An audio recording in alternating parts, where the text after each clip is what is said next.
Dear Dr. Kep, my 85-year-old dad is calling me multiple times a day.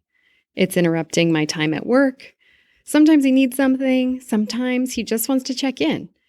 He has someone assisting him almost every day, but he's always calling me.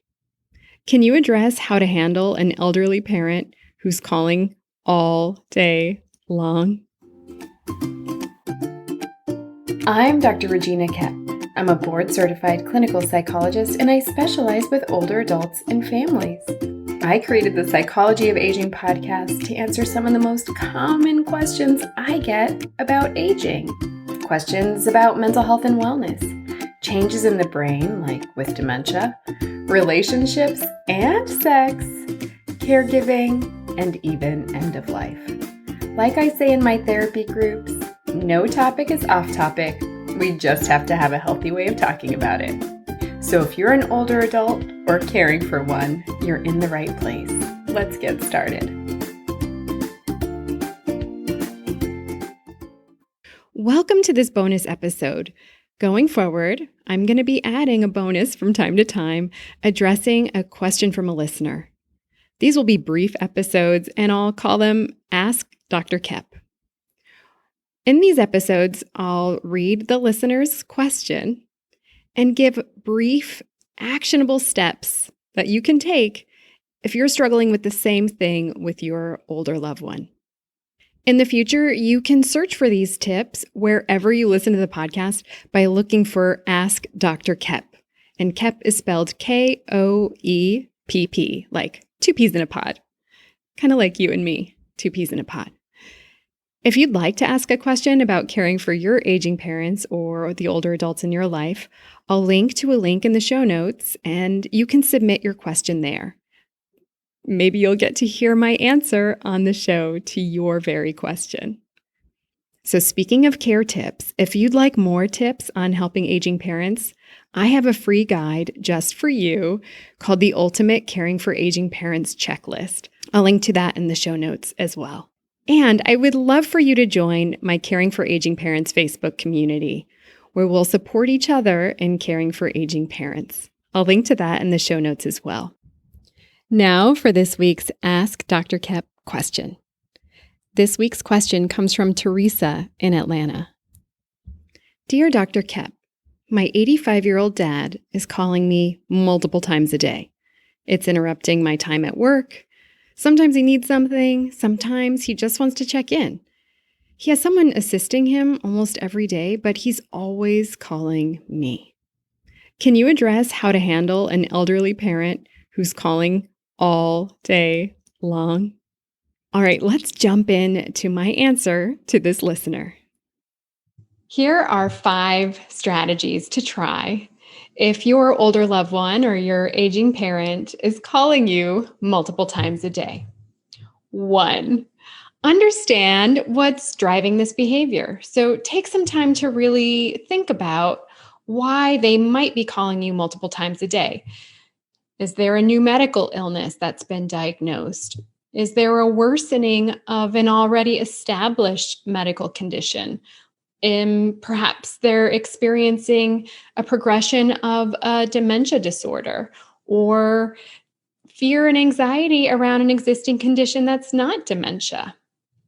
Are they going through any big changes or anticipating big changes, like the loss of a loved one or of their home? Have they recently moved?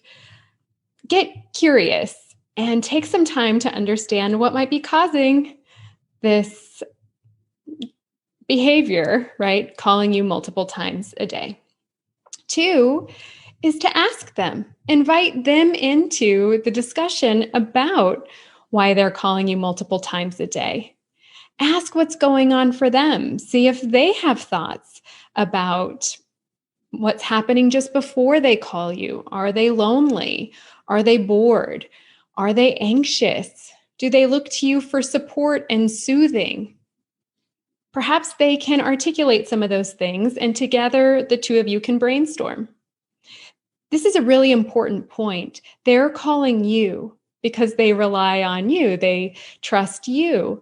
And as you're solving this problem, you can share that hopefully with them by asking them the same questions you're asking yourself. It gets harder to do this with a dementia disorder, but give it a try. Even in the earlier stages of dementia, people can help. People living with dementia can help. All right, 3 is to think of other people who, in addition to you, might be able to reach out to your aging parent or your loved one for a chat or for some company. This can help with distraction if they are anxious, and it can help with alleviating boredom if they're bored or lonely. So brainstorm who else in your loved one's life would be open for a phone call and checking in with your aging parent. Number 4 is to think of activities that they might be able to do. Similar to the friends and family who might be willing to call, coming up with activities can be really helpful with helping with boredom, giving a sense of accomplishment. If they're helping, a neighbor of mine was making masks at the beginning of the pandemic, having a sense of purpose.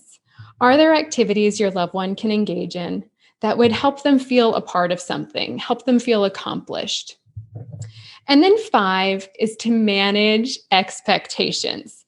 This is an important one. So if your loved one is calling you multiple times a day, it's interrupting your day, it's interrupting your work, it's interrupting the tasks that you have to complete, and it can really throw you off course and make you frustrated. I get that. So instead of multiple times a day your loved one calling, perhaps you share with your loved one 3 times during the day that you'd be able to call and check in and have a chat with them. You could say, "Hey, Mom, I'll call you at 8, noon, and 5. I'll call you in the morning and see how you slept. I'll call you around noon and check in, hear what you're having for lunch, and I'll talk with you in the evening when I'm making dinner." That way, if you manage the expectation up front, it will help your loved one know that they can have something to look forward to and perhaps have a greater sense of security in knowing and certainty in knowing that you will call. If there are some medical emergencies or mental health emergencies that are brimming, you can also create an emergency plan with them. Perhaps you have a life alert button. Perhaps you have other friends checking in at other times. So everything is not weighing on you. Above all, whatever you do, do it with love. The more that you can think about how you'll handle these situations, the easier it will be to communicate with compassion and with love. So you don't want your older loved one to feel like a burden. There's already the fear there for them. That's a very common fear for older adults who are relying more and more on their family, that they're going to be a burden. And if they sense frustration, that's going to confirm this idea that they are a burden. So the more you can plan for these things and figure out how to communicate with love and compassion, but also honoring your own needs and boundaries, the better. All right, so there you have it, 5 strategies for how to help your older loved one who is calling you multiple times a day. Do you have a question about helping aging parents or older loved ones in your life? I'll put a link to submit your question in the show notes. Want more support in helping aging parents? Download the free Ultimate Caring for Aging Parents checklist that I made just for you.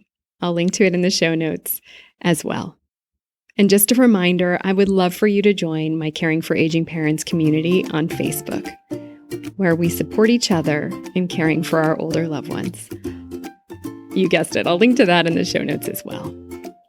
That's all for today. Now it's your turn. All you have to do is subscribe, leave a review, and share this episode with others so that they can be part of the conversation too. One last thing, a special thanks to Jasmine Joyner, our Psychology of Aging podcast intern, for all you do. Lots of love to you and your families. Bye for now.